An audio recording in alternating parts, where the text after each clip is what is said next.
Akakiiko ak'ebyokwerinda akaateekebwa mu biseera bino ebyokulwanyisa ekirwadde kya COVID-19 mu ngeri gye kiyinza okusaasaanamu kalabudde abagoba ba takisiko n'abaminibaasi kw'ossa n'ebidduka ebirala byonna nga bya lukale naddala mu biseera bino nga byateereddwa okuba nga biddamu okukalaba emirimu gyabyo. Akakiiko kano kabirabudde nti singa bakwata omugoba w'ebidduka bino omu ku bo nga ayisizza olugaayo mu biragiro ebyateekebwawo gavumenti ebyokulwanyisa akawuka ka coronavirus, emikono gyakudda giyita ntungo.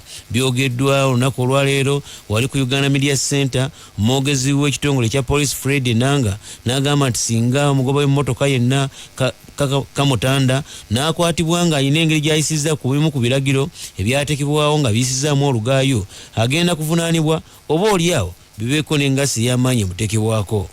Bannannyini taxi minibus ne buses nga bwe beetegeka okutandika okukakalabya emirimu gyabwe, twagala okubasaba nti nga bwe bakuba enfuufu ku mmotoka zaabwe bagezeeko okulaba nti bamakanika bazeeke bejja okulaba nti ziri mu mbeera nnungi. Ddala abamu emmotoka zino zibadde zitudde akabanga kanene, mulimu abavuga eŋŋendo empanvu bajja kwagala okuvugisa ekimama. Tulina okukebera emmotoka zino emipiira na buli kimu okulaba nga ziri mu mbeera nnungi, ate oleme nga wakava mu muggalo guno okutaataaganyizibwa abapoliisi baffe aba traffic abajja okukukwata olw'okuba ovugisa ndiima.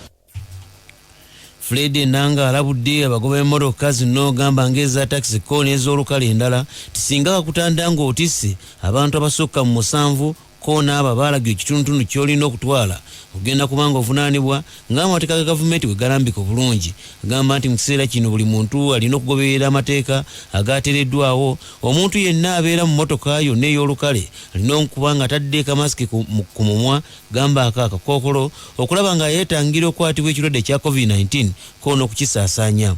Wabula agamba nti bagenda kuba nga beetegereza nnyo omuntu ku muntu na buli takisi yonna egenda okuba nga eyitawo, kubanga tebaagala mbeera yonna yakuyisa lugaayo mu biragiro ebyateekebwawo gavumenti. Ko ne minisitule evunaanyizibwa ku byobulamu wano mu ggwanga ebyokulwanyisa ensaasaanya ekirwadde kya COVID-19 mbeera efaanaganako bwetyo.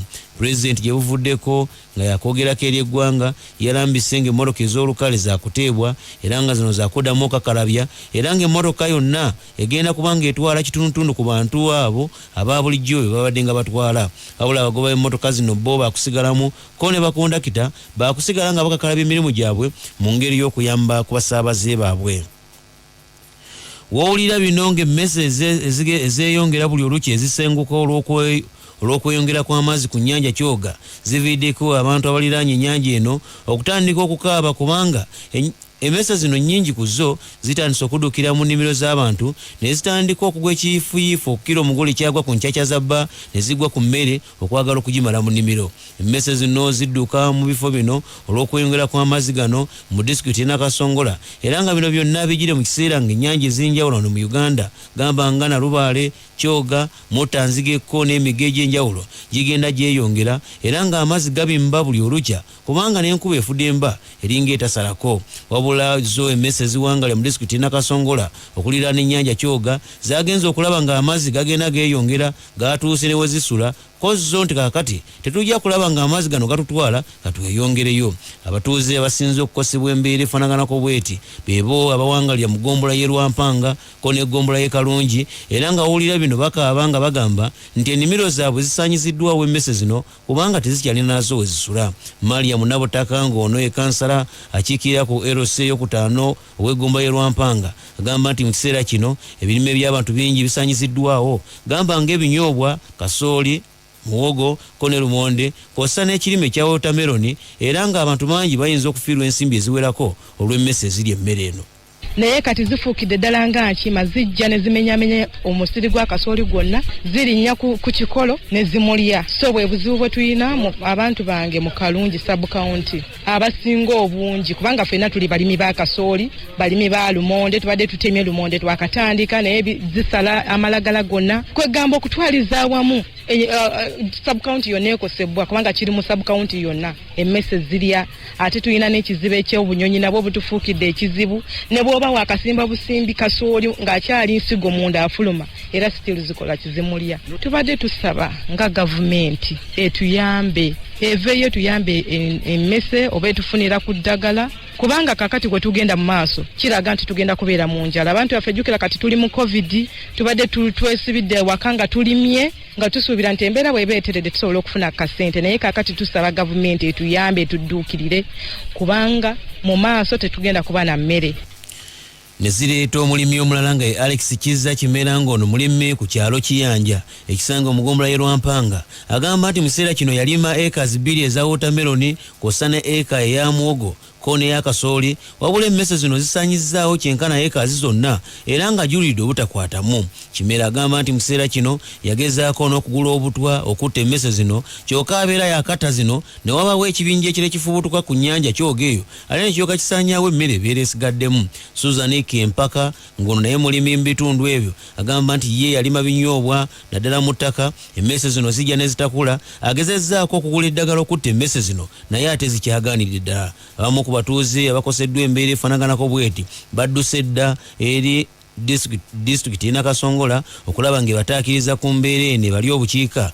Wano ssentebe wa disitulikiti ena Kasongola Sam Kigula naye kwe kusinziira ono n'agamba balina enteekateeka enjawulo okusindika ekiwandiiko kyabwe eri minisitule evunaanyizibwa ku by'obulimi wano mu ggwanga ko n'obulunzi bw'ebyennyanja okudduukirira abantu b'ena Kasongola kubanga emmese zibali bubi nnyo emmere enaatera kuggwa mu nnimiro. Emmese zibadde zirya ku bitoogo kati amazzi bwe geefuze wonna ebitoogo ne bisigala nga biri mu mazzi bibuliddemu n'emmese olwo zadduse nga zidda waggulu. Kati zibadde zirya ebitoogo kati zirya kasooli, zibadde zirya ebitoogo zirya binyeebwa, zibadde zirya ebitoogo zirya lumonde kubanga eri yonna zaavudde gye zibadde gye zisula amazzi gaatutteyo nga bw'olaba abantu nga badduse n'emmese nazo zadduse. Kati tukubira gavumenti nti obungi bw'emmese buyitiridde tesobola abantu bakyasobola na kuzitta ne bwe ogula butwa tesobola kuzitta zonna. N'olwekyo gavumenti erina okutuyambako awo abantu baffe basobole okulaba nga obuzibu bw'emmese bugwawo. Woowulira bano nga abantu 983 be bakoseddwa olw'okweyongera kw'amazzi ku nnyanja Kyoga era nga bangi ku bo badduse dda ku mbalama z'ennyanja eno ku myala 29 egyetoolodde ennyanja Kyoga. N'ebyo ngo biradde ku mabbali omubaka mu Paalamenti owa Nakaseke North Ajat Saida Namirembe Bumba akubiriza Bannayuganda okukozesa ebiseera bino eby'omuggalo okutabaaza akasimu basobole okufuna emmere bamala kw'ossa n'ey'okutunda. Ajat Saida Bumba abadde mu mboozi y'akafubo n'omusasi wa Radio Simba n'ategeeza nti balina okukozesa ebiseera bino eby'omuggalo batandike okubanga balima emmere ewerako kubanga n'ebiseera bino enkuba yatandika dde okutonnya era abantu bano tebasaanye kubeera mu tulo wabula akadde kano bandibadde bagenda mu nnimiro ne balima emmere eneegasa eggwanga. Njagala okukubiriza abantu bonna nga nkimanyi nti ku bantu 68 ku lusumba na Uganda babeera mu byalo era bali kozesa omukisa kuno gw'enkuba etonnya tulime ebintu bingi kubanga emmere yeetaagibwa wano mu ggwanga lyaffe ate n'ensi zonna ezitwetoolodde n'ensi yonna bajja kwetaaga emmere. Tunaalima jja kubanga ffe COVID-19 mufunyemu omukisa ogw'okufuna ssente nga tukuzza ebirime byaffe. Baddaga nti enkumbi eriiba ate ne Ssaabasajja Kabaka atugamba enkumbi ega bannange bulime n'emmere etumala ffe ffennyini okulya. Honorable Ajadi Saida Bumba akubirizza abantu okweyongera okwekuuma olw'omubulege lwa COVID-19 nga bagoberera ebiragiro ebyateekebwawo gavumenti kw'ossa n'ebyo ebyateekebwawo gavumenti minisitule evunaanyizibwa ku by'obulamu mu ggwanga. Njagala okutwala omukisa guno okukubiriza abantu mwenna Bannayuganda mwenna okugoberera ebiragiro ebituweereddwa okwekiriza COVID. Akawuka mwekali katambula lwamu bagamba nti olw'okuba tewanabaawo bafa kaliyo naye gavumenti yaffe eya Uganda ekulembera His Excellency Yoweri Kaguta Museveni baateekawo pulaani nnungi ey'okwekuuma n'okubyanjaba. Basaba pulaani eyo goberere kuuma obulamu munabe mu ngalo ne sabbuuni mukuume ebbanga tosemberera mwewale okubeera mu muzito gw'abantu. Obulamu bwe businga ate omuganda agati asika obulamu tassa mukono. Uganda Transformers Manufacturers kibiina ekirera bannannyini makampuni wano mu ggwanga ko n'amakampuni gonna bano badduse dda eri gavumenti nga bagisindikidde ekiwandiiko nga n'okuwemulugunya beemulugunya olw'okuba nti bo enteekateeka ya Buy Uganda Build Uganda enteekateeka eno tebafuddeeko nnyo olw'ensonga nti n'emu ku bintu bye bafulumye okuva amakampuni gaabwe tebiweereddwa kyanya kimala. Nkwogerako eri ab'amawulire mu kibuga Kampala James Kalibala ono nga y'omu ku bannannyini makampuni gamba nga eya CS Limited gamba nti gavumenti mu kiseera kino eringa etabafuddeeko kubanga nabo balina ebintu ebyenjawulo bye bafulumye okuva mu makampuni gaabwe naye enkola ya bubu eringa etabagendereddeeko olw'ensonga nti emu ku bintu ebibafulumya biringa ebitayagala kugulwano.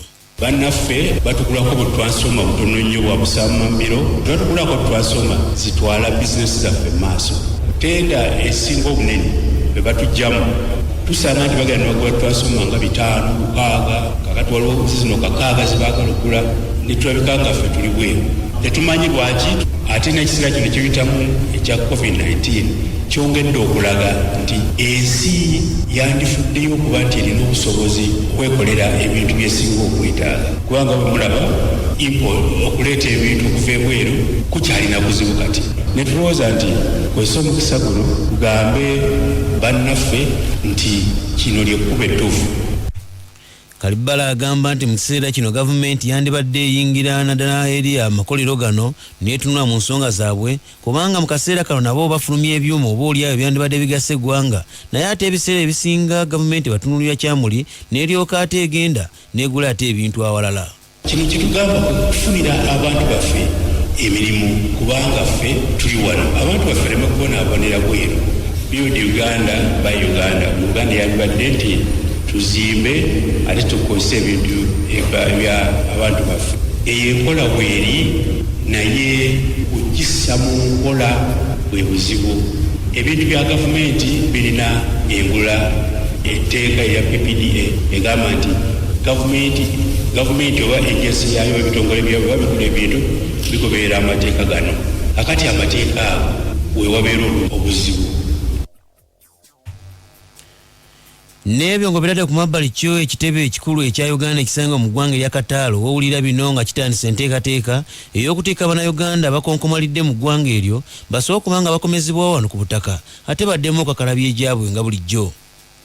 Bino bijjidde mu kiseera ng'enteekateeka eno waliwo okubuusa kw'ennyonyi okunaatera okubaawo mu mwezi ogujja era nga baagala bannayuganda bonna badduke ku kitebe ekya Uganda ekisanga mu ggwanga erya Kataalo beewandiise okulaba nga bakomezebwa wano mu Uganda.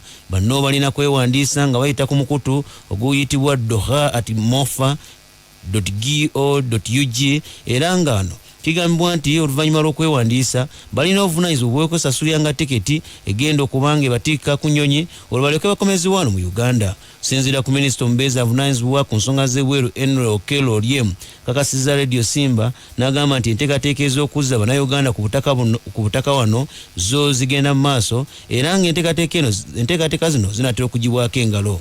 Wabula agamba nti bagina obukwakulizo ko n'amateeka agalina okugoberera okulaba nga embeera yonna etambula bulungi nnyo era nga baagala bannayuganda bonna anayagala okudda ku butaka wano alina okubalaga certificate gye bamukeberako nga talina kirwadde ekya COVID-19 olwo alyoka asaabazibwe.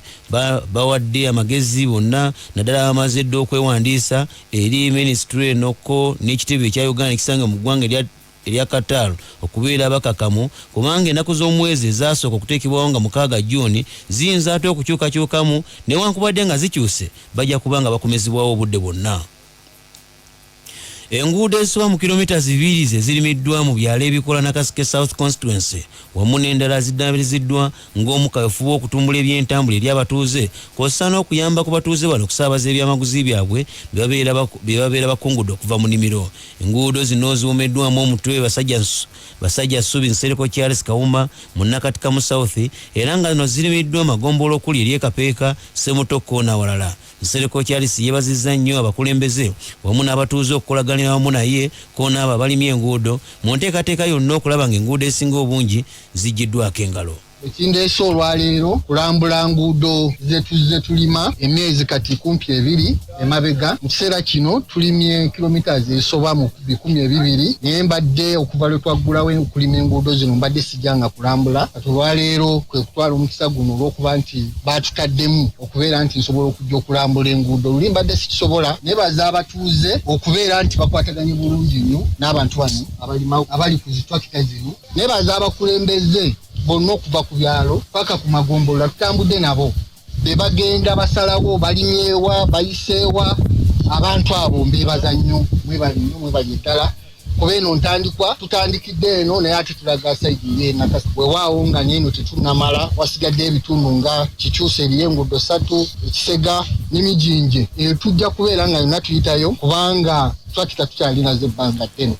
Bangi ku batuuzi wamu n'abakulembeze beebazizza nnyo basajja ssubi olw'okubalimira enguudo. Nze kyentunuulidde olwaleero Mukama yeebale nnyo era bagamba nti enkuba eryokanga n'etonnya ne tulaba ensiisira nga Kapeeka eggombolola mu Enva mu butuufu enguudo zibadde mbi nnyo. Disitulikiti bagiwa obusente butono tesobola kutwala nguudo zonna. Lwekyo twebaza nnyo Honorable Nsereko basajja ssubi tubbi kyatukoledde ffe tetumanyi kyakugamba NRM ye yaffe. Nze Lukowe Arthur nga ndi sipiika w'eggombolola yaffe ye Kapeeka naye nange njala okwebaza nnyo Honorable Tobbi Minisita Nsereko Charles basajja ssubi olwa kino kyatukoledde kubanga nga ffe Kapeeka sub-county ku musolo gwe tukuŋŋwanya oba ne buyambi bwe tufuna okuva mu gavumenti eya wakati tubadde tetuyina busobozi busobola kulima amakubo gano nga gaalimye. Tumanyi bulungi nti kaatukwatidde ku ky'amakubo n'amazzi gajja kujja tulowooza bw'anaatuuka mu bukulembeze ate tuyinza okufuna n'ebisinga wano. Nze Matiya Tebeesigwa Omulwanyi ndi musanyufu nnyo olw'okuba mu constituency yaffe tufunyeyo omwana w'omulwanyi azze ng'ajja kulumirirwa ekitundu. Kye neebazaako ku mukulu Nsereko bukya lutalo luggwa tubadde tetulina makubo mu byalo. Olunaku lwaleero tuli kansiri